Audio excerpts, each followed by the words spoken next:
Yeah, that's how it looks like.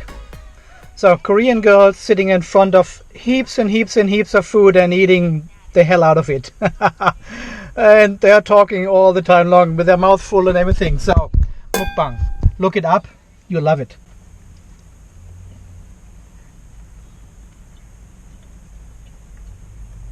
It's pretty interesting, isn't it?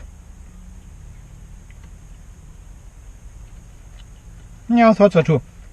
Okay guys, anyway, let's get started. I've got only limited time to do that. So yesterday was the first YouTube premiere video launched on my channel, which was just a normal video I uploaded. But now you can click this little premiere, and what it does, it schedules the video for a certain time and everyone gets a notification about it. So at the time you all come to the channel and we all watch it at the same time. That's the weird idea behind this whole YouTube premiere situation then. And we actually had a live chat yesterday. 5 or 6, 7, 8, 10 people were in the live chat, and we nicely chatted along while the video was playing. Everyone was watching at the same time, and we all were chatting in this live chat. I answered questions, I made some comments about it, and you know, after the video, even more people came to the live chat, and we all chatted nicely along until Andy. And until I clicked on the close button. I closed for some reason. For some weird reason, I closed the browser. Said, okay, that was it. I reopened it and live chat was gone. So, obviously, I've got some leftover cake here as well. Apple with cinnamon, and this is, I don't know, blueberry. The live chat only stays online as long as I'm on this website. If I leave this website, if I close my browser, if I shut down my computer, live chat will be gone, because I am the organizer of this whole thingy, and when I go away, the live chat will just close. And that's what it did yesterday. I closed the window for some reason. I don't know what the f did I thought? The whole show was over. So I sincerely apologize for kicking everyone out of the live chat. Everyone was in there and just got started with questions and nice discussions, and Andy cut the whole thing off. That was it. There was 3 minutes of live chat. I prepared for it for weeks, for months, for years, for this one single event yesterday night, and I screwed up 110%. Bang, gone. To make up for this, we will try this again next Sunday. Yes, next Sunday. It's a bit hard to do because the Americans, the people in the United States and Canada and South America, so people who live in South or North America, North and South America, are not able to take part of this live chat, because then it will be 2 a.m., 3 a.m. in the morning or something, because they are so far behind. This is like 16 hours or so from our time zone here in Australia. It's the other way around the globe, and yeah, this is just not possible to include everyone. I'll promise I make another live chat so all the people in the North and the South of America can take part. Next Sunday will be for the Europeans again, and for everyone in between Australia and Europe. If you look at this way on the map, so left of Australia, east, west of Australia to Europe, they all will be included. Probably Iceland as well. It will be early in Iceland, maybe 8 a.m. in the morning or so, because I think you will have winter time anyway, so there's nothing else to do. You can shovel your snow later on then. So next Sunday again, YouTube premiere, live chat. Andy will be there. We will answer your questions. We will have discussions. We will say hello to everyone, and that's good. Oh shit. Oh god. A PHEV Mukbang with German apple cake. Oh, I had heaps of comments about my pronunciation about serious and serious mode. So apparently it's not that serious, but it's more like serious mode. I don't know. I don't get this. I don't get this. Don't worry too much about it. I'll put some subtitles in there the next time I'm saying serious mode, so you know what kind of mode I'm driving the car in, just to make everyone aware. It's just too fucking difficult for me to pronounce this correctly, so don't worry about it. I put some subtitles in there. What else is on my list here? On the 10th of November, which is Saturday week in about 10 days or so, on the 10th of November 2018, I will be at the Brisbane Convention and Exhibition Centre. The Australian Electric Vehicle Association will have the Electric Vehicle Conference and Expo there. Exactly. So lots of electric vehicles being displayed over there. Experts around charging at home, charging at work, public charging, about other solutions for electric vehicles, accessories, whatever you want. Everything around the topic electric vehicles. I'll be there. I have heard about 3 other peoples of the internet, of the Facebook, of the YouTube channel which are following me will be there. So you just look out for Andy over there. That's the guy who has a couple of cameras pointed to himself and talking to nobody but the yeah, it's always weird if you're sitting in the car and eating cake and talking to a little cubicle sitting on your dashboard. I know, people look at you and say, who is he talking to? That's just me. So if you want to come there as well, I'll put a link down in the description. Please sign up and get your tickets ready for them. There's no entry fee, there's no costs involved or something. You just need to be there. It starts at 10 a.m. until 5 p.m. Saturday. It's going for 3 days. Have a look on the link below. It's somewhere down there. If you're living in the Brisbane area, you may want to go on Friday as well to have a look at they've got different workshops there and experts talking about electric vehicle uptake in Australia, when it will all happen. Hey guys, and have a look at this. 1.475 million views. Holy shit. Holy shit. I should sit in my car all the time and eat the hell out of my backpack. Whatever I got, whatever I can find at home, I should eat it here in the car and have the first Outlander PHEV Mukbang video YouTube channel. Monetize it and have a good life. At least as long as my health is doing alright with all this food then.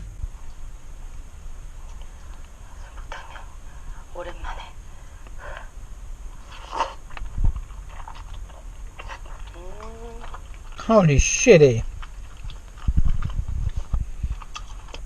Okay guys, that's you look this up yourself. I don't know. That is a weird culture I don't want to be involved in at all.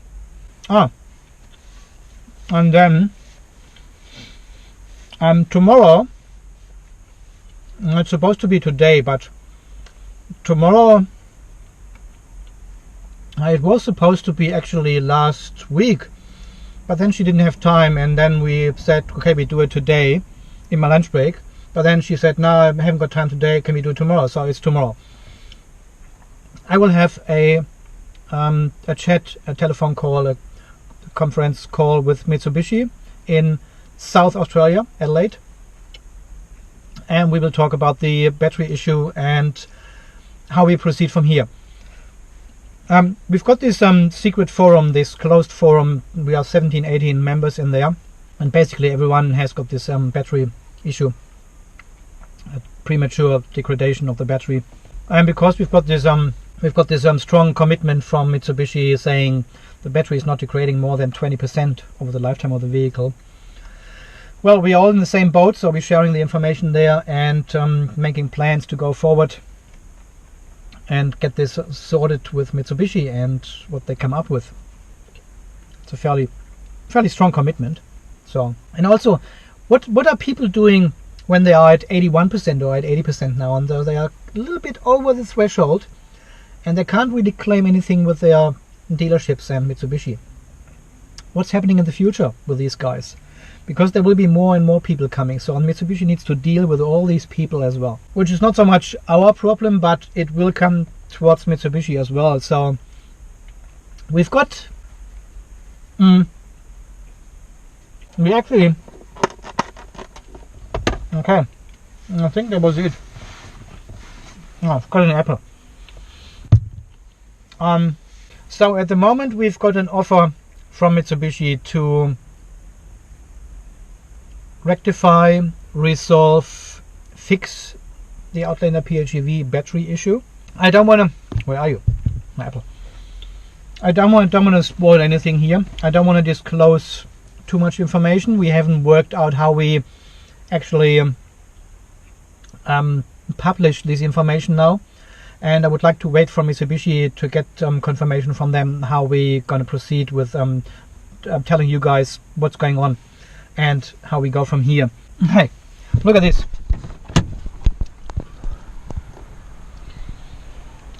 Welcome to sunny Australia.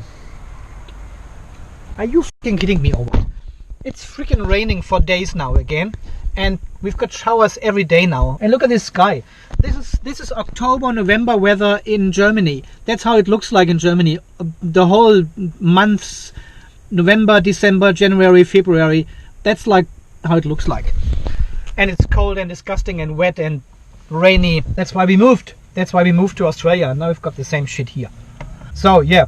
Anyway, this will happen tomorrow. So I'll give them a call and I'll update you afterwards. Yep, I'll let you know what's going on in the world of Mitsubishi and the Outlander PHEV, so you can make your own decision if you want to go ahead and buy one or not. It all depends how Mitsubishi is actually dealing with this situation now, and what kind of fix they are offering us. Okay, guys.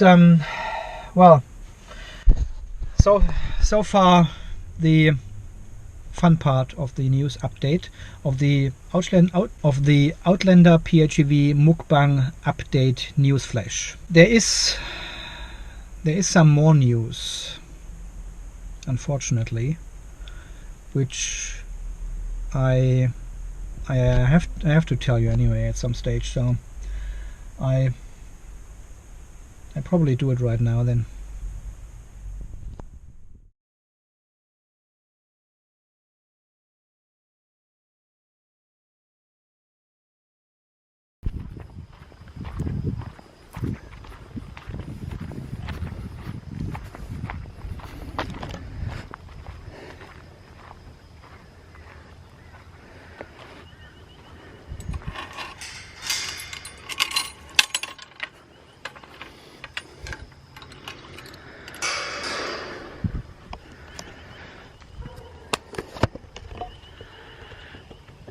So, and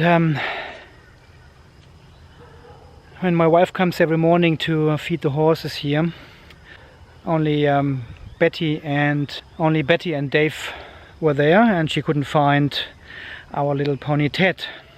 The black pony Ted was missing, which is not unusual because Ted has its own head, and sometimes he's just somewhere else. He usually comes a little bit later and then starts eating his breakfast. But this morning, a couple of days ago, he wasn't coming. So my wife started looking on the property here. And as you know, we've got a little bit of land here, so it's a little bit hard to find someone in this bushland over here. So she was walking around and calling his name everywhere, but he didn't come.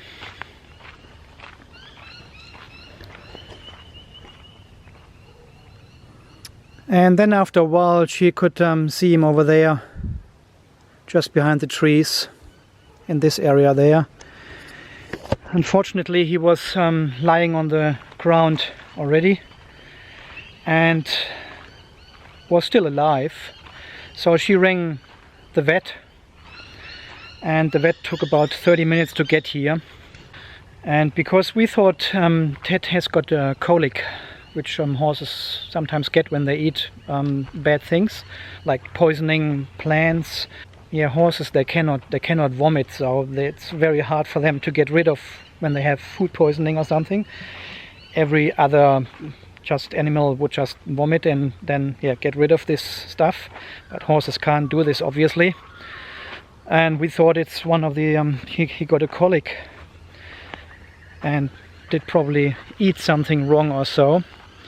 And then we thought maybe it was a snake which has bitten him. He was just lying there on the ground and did not move too much anymore. So the vet came and did some examination and said, no, this is not a colic and this is not a snake. What Ted had was tick paralysis.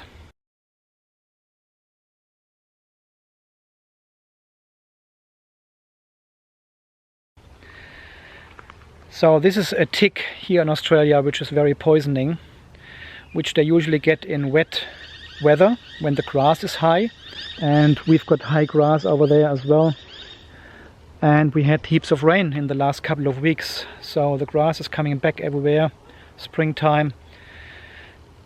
And of course, yeah, so it looked like he was poisoning by a little tick. The tick is only 10 millimeter large, like, you know, from your dogs maybe, or cats or other animals, they get ticks, but this one is the tick paralysis, which is obviously poisoning for larger animals as well. And she said, yeah, we are coming back in an hour with the vaccination for it. They wanted to give Ted to get him up and running again. She said, now this is fairly expensive, but it will rescue him definitely. So we said, okay, go ahead with this. And when they came back an hour later, we had to turn Ted around, and during this procedure he just died, unfortunately. And the vet said he was maybe lying there for a couple of hours already, and probably some water had built up in his lung, and when we turned him around on the other side to give him the injection, yeah, just the lung collapsed and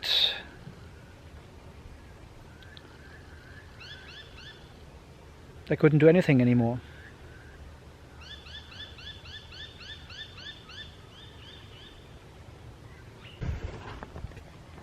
And in the afternoon we had an excavator coming, went through here, got rid of some trees to get actually through here, through this creek area, and came up here, and then yeah, buried our Ted over here.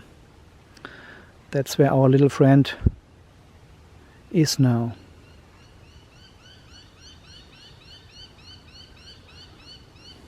And Ted died 1 week before his 4th birthday. He was born over there somewhere in the second paddock 4 years ago, and we already lost his mother 1.5 years ago, very tragically actually. And yeah, now we have lost this little pony as well, which is super sad. It is always like it is like a family member, you know, after 4 years.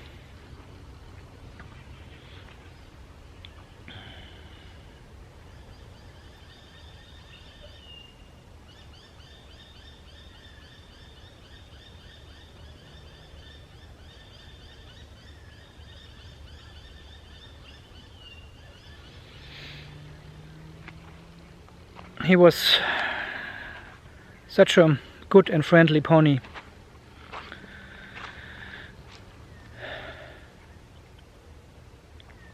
And we are already missing him a lot.